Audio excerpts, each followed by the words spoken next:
안녕하세요. 부동산 중개 실무를 잘하게 해주는 언니입니다. 오늘도 또 순찰을 하고 있는데요. 오늘은 제가 어제 댓글에서 중개사 직위는 안 찍는 걸로 대필료 5만원에서 10만원 정도 받고 대필로 진행하신 적 있으신가요? 에 대해서 영상을 한번 촬영해 볼게요. 이 대필료를 받고 계약서를 작성해 주는 거 솔직히 저도 되게 많이 작성도 하고 싶고, 손님들이 이제 여쭤보면 그냥 어떻게 보면 되게 쉽게 하고 빨리빨리 수익을 창출할 수 있는 거라 저도 많이 고민을 했었던 부분이에요. 그래서 요거에 대해서 저의 의견을 얘기해 보도록 하겠습니다. 이 이야기를 근데 하기 위해서는 공인중개사의 원가를 먼저 계산해 봐야 된다라고 생각을 해요. 저 같은 경우도 많이 고민을 하다가 겨우 결론을 내려서, 그래서 이 이야기를 나누기 위해서는 우리가 대필료를 5만원, 10만원을 받고 하는 것이 좋은가 안 좋은 거에 대해서 생각을 해보기 전에, 우리가 공인중개사의 중개 업무를 하기 위해서 업무를 하는데 원가가 얼마가 소요되는지를 먼저 계산을 해봐야 요거에 대한 더 답도 나올 것 같아서, 일단 저는 원가를 먼저 계산을 해봤어요. 내가 공인중개사 중개업을 하면서 손님 한 명을 만나고 손님과 미팅하고 계약을 체결해서 중개 보수료를 받았을 때 나의 이 보수료에서 원가는 얼마이고 실제 순수익은 얼마였는지, 그거를 제가 한번 계산을 해봤거든요. 공인중개사의 중개업은 광고를 하는데도 시간이 엄청나게 들고요. 그리고 광고비가 매우 비싸요. 그래서 그 광고비도 지출을 하고, 그리고 고객과 미팅하면서 보내는 시간, 이게 상당히 길거든요. 손님을 만나기 전에 우리가 매물을 찾는, 서치하는 시간, 그리고 만나면서 같이 임장을 도는 시간, 그리고 뭔가 선정이 돼서 그거에 대해서 조율하는 시간, 그리고 이 고객을 만나기 위해서 차량이 항상 거의 있어야 되죠. 그럼 차량 유지비, 차량의 기름값 뭐 다 계약하고, 그리고 또 하나의 계약을 하기 위해서 운 좋을 때는 뭐 하나만 보여주고도 진행이 되지만 대부분 어떻게 되죠? 거의 몇 개, 뭐 수억 개에서 열 몇 개까지도 보여주는 경우가 있죠. 그러다 보니까 그때 소요되는 기름값, 그리고 그 시간에 대한 나의 모든 기회비용, 그 시간 동안 매물 서치하고 모든 걸 조율하는 그 기회비용, 거기다 나의 인건비까지 계산을 한다라면, 한 건의 계약이 뭐 수시로 한 달에 막 수억 개, 수십 개를 한다라면 몰라도, 그래서 즉 원가가, 내가 일할 때 나의 원가가 매우 높은 직업이구나 라는 생각을 하게 되었습니다. 직원으로 있다라면 조금 많이 빠지는 부분도 있죠. 광고비나 뭐 이런 부분이 있을 수 있지만, 뭐 그것도 비율제로 어느 정도 가감산을 해서 그게 뭐 광고비다 뭐다라고 계산을 했을 때, 뭐 그렇게 하면은 원가는 뭐 직원으로 있을 때나 오픈해서 있을 때나는 거의 비슷한 것 같아요. 그리고 또 여기에 모든 자격증을 통틀어서 가장 손해배상 소송에 휘말리기 쉬운 백그라운드 없는 자격증이라는 게 중개업을 하는데 가장 많이 잘 생각해 봐야 되는 부분인 것 같습니다. 그래서 계약이 끝나고 난 후에도 잔금까지 치렀다 하더라도 사건 사고가 발생되지 않기를 간절히 바라면서 그렇게 계약 진행을 해야 되는 직업이다 보니까, 또 그뿐이 아니고 계약 완료하고 고객이 복비 주기 싫어서 가끔 공인중개사에게 과태료 사항으로 협박을 하죠. 뭐 다른 자격증들은 이렇게 과태료 위반 사항이 이만큼 있을 수가 없어요. 근데 공인중개사만 유난히도 과태료 사항도 많고, 솔직히 털자고 작정했을 때 안 털리는 부동산이 뭐 몇 군데나 있을까요? 그래서 이런 경우에 공인중개사가 뭐 과태료가 세죠. 뭐 통상 거의 400만원대야. 그러면 손님들이 이렇게 얘기를 해요. 당신 나에게 복비를 받을래? 아니면 관공서에 내가 이걸 신고하면 과태료 400만원인데 그거 받을래? 이렇게 협박하는 분들도 있어요. 저희 같은 경우도 다른 건 아니고 저희 직원분이 진행을 했던 건데, 아달르고 어다라는 그 한 단어 때문에 저희를 협박을 하시더라고요.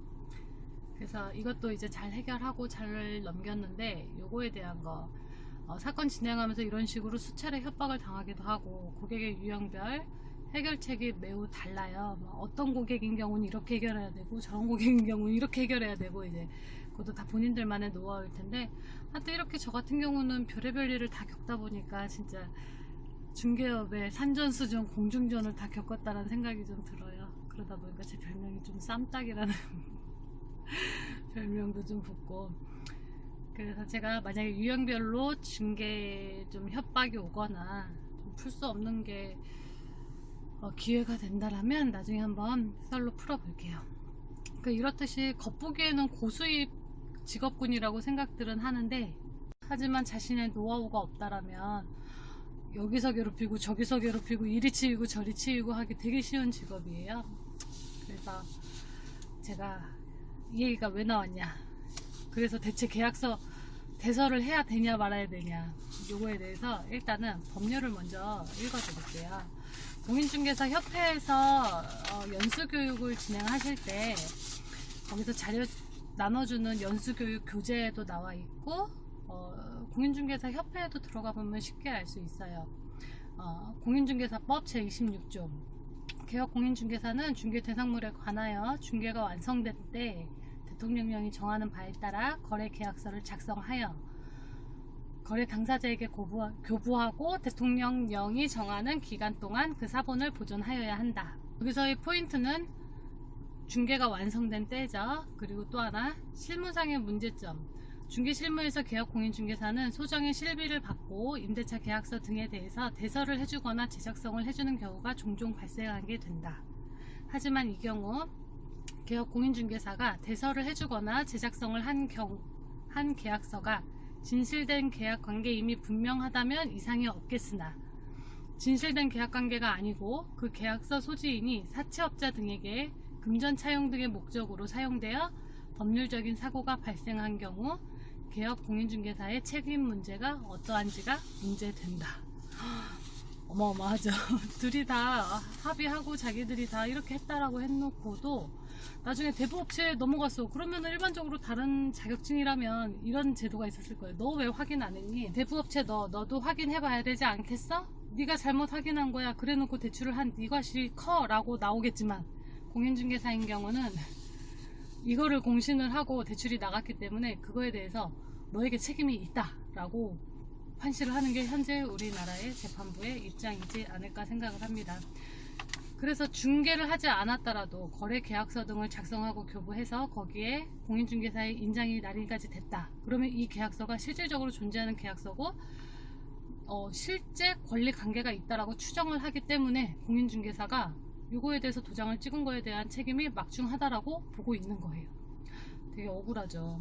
근데 솔직히 대서를 할 때 우리가 그 사람들이 실제 권리관계가 어떻게 됐는지, 잔금까지 치렀는지 아니면 실제 들어갔는지 입주했는지 솔직히 알기는 쉽지 않아요. 그쵸? 둘이 손잡고 와서 그냥 이렇게 이런 내용으로 우리 다 합의됐고 하니까 계약서를 써주세요 라고까지만 얘기를 하지, 우리가 계약금이, 그래서 우리가 이렇게 계약금 넣었고요, 이렇게 열쇠 다 주고 받았어요, 그리고 내부관계가 이렇게 돼서 어떤 거 철거해 주기로 했고 어떻게 해서 이렇게 우리가 입주하기로 했습니다 까지 얘기해 주시는 분들은 전혀 없어요. 그쵸?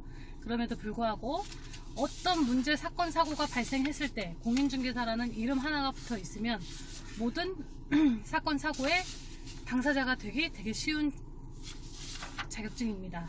그래서 제가 정말 하고 싶은 말은, 이분 같은 경우는 저한테 질의해주신 구독자분께서는 다행히 인장을 빼고 대서의 개념이라 했지만, 그래도 만약에 두 분이 다 내방을 해서 사무실에서 계약서만 써주세요 했을 때는 요것도 저는 되게 불안하다라고 생각을 해요. 왜냐면 더 위험할 수 있거든요. 만약에 둘이 손잡고 왔어. 둘이 손잡고 와놓고서 이렇게 자기네들이 다 합의된 대로 써달라고 하고 공인중개사 인장 굳이 안 넣어줘도 됩니다라고 해놓고서도 나중에 둘 사이에 서로 주고받고의 무슨 문제, 아니면 임대인이 허위 임대인이거나 실제 임대인이 아니었는데 만약에 위장으로 뭔가 사건으로 발생했다, 그렇게 된다 하더라도, 그렇게 될 경우 임차인은 누구를 걸겠어요? 그럼 임차인은 공인중개사 사무실에서 이렇게 썼고 공인중개사 사무실에서 이렇게 다 작성을 해줬다, 그리고 거기다가 공인중개사가 자기가 인장까지 기재를 안 했다 해서 다른 자격증이라면 또 이 경우에도 그거 사실관계 아닙니다 하고 거의 충분히 빠질 수 있지만, 공인중개사인 자격증에서는 거의 못 빠져나가요, 이렇게 돼버리면. 그래서 저 같은 경우는 뭔가 문제거리가 생긴다, 조금이라도 1%라도 문제거리 있는 거는 저는 아예 서류적으로 작성 자체를 안 합니다. 그래서 저 같은 경우에는 대서 뭐 둘이 손잡고 와서 작성해 주세요 라고 하는 대서는 100% 안 하고요. 그나마 제가 하는 거는 지인분들, 제가 권리관계 다 아는 거, 아니면 기존에 제가 계약해 줬는데 재계약서 작성해 달라, 이미 다 사실관계를 다 알죠. 명확하게 알기 때문에 그거는 제가 중간중간 중개를 한다라는 생각으로 모든 거 다 체크하고 할 수 있는 정황일 때만 제가 해드리고요. 그냥 돼서 한쪽에서 그냥 당사자가 오지 않고 계약서만 써주세요 하는 거는 저희 지인분들만 해주고 있어요. 일면식도 없고 정말 모르는 사람들한테는 제일 위험한 게 대서가 아닐까라고 생각을 합니다.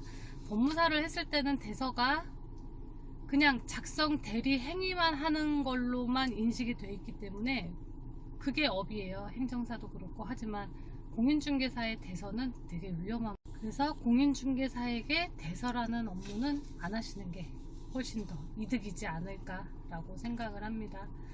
그리고 만약에 이 대서를 한다 쳐도, 자 보세요. 만약에 그냥 한쪽만 방문해서 계약서만 작성을 해달라고 했을 경우 대서의 개념이라면 중개업법상으로 문제는 발생하지 않겠지만, 이 또한 수수료를 도의적으로 당사자가 주지 않을 경우에는 중개업법상 수수료 중개수수료 청구권이 없기 때문에 민법상으로 청구하는 절차로 들어가셔야 돼요. 그러니까 많이 불편하죠. 뭐 금액이 큰 것도 아닌데. 이런저런 문제가 발생하기 때문에라도 저는 전혀 손을 안 대고 있고요. 그리고 구독자분께서 인장을 빼더라도 당사자 모두 모여서 도장 날인 해야 되는 상황이라면 추후 중개로 들어갈, 중개라고 아까 제가 설명드린 것처럼 이거 중개였다라고 끌고 들어갈 수 있는 여지가 충분합니다. 그래서 당사자 한 명만 방문해서 계약서 작성만 의뢰하는 것이 아니라면 웬만하면 확실히 거절하는 게 좋고, 또 한 명만 와서 대서를 해달라고 한들 저는 좀 찝찝해서 하지 않고 있고요. 그리고 그래서 좀 잘 판단하셨으면 좋겠어요. 그리고 모든 상황에 가끔 이런 분들이 있어요. 내가 이런 거 요청을 할 테니 내가 너를 얼마에 줄 테니 이런 일을 해달라.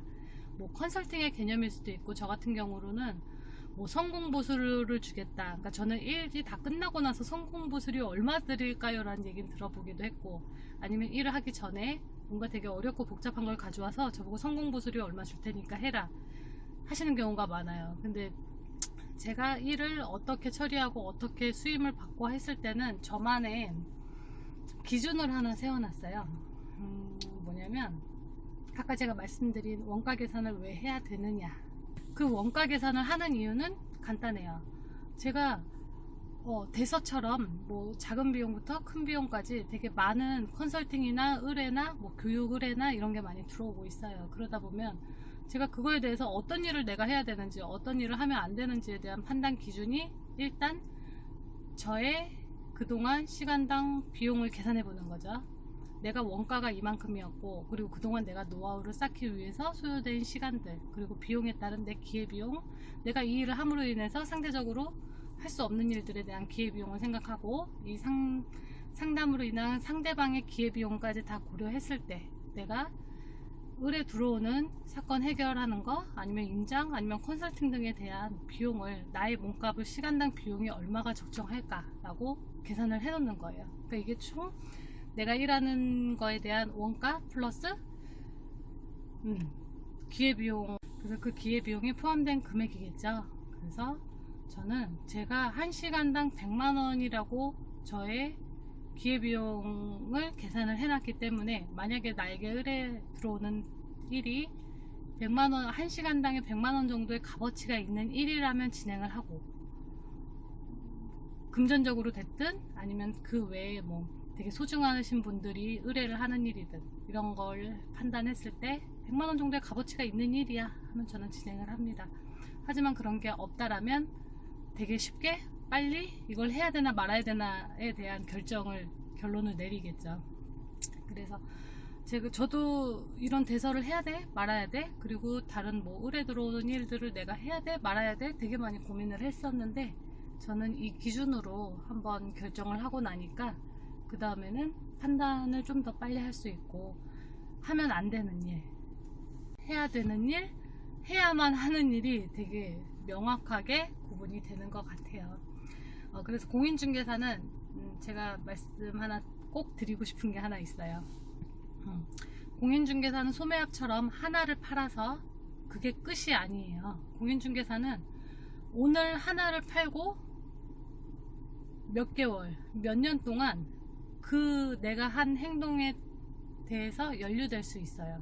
그래서 당장의 눈앞에 보이는 내 돈보다 나만이 갖춘 나만의 명분을 세워놓고 나만의 소신대로 명분 있는 일만 찾아서 하셔야 되는 게 공인중개사가 해야 될 일이라고 생각합니다.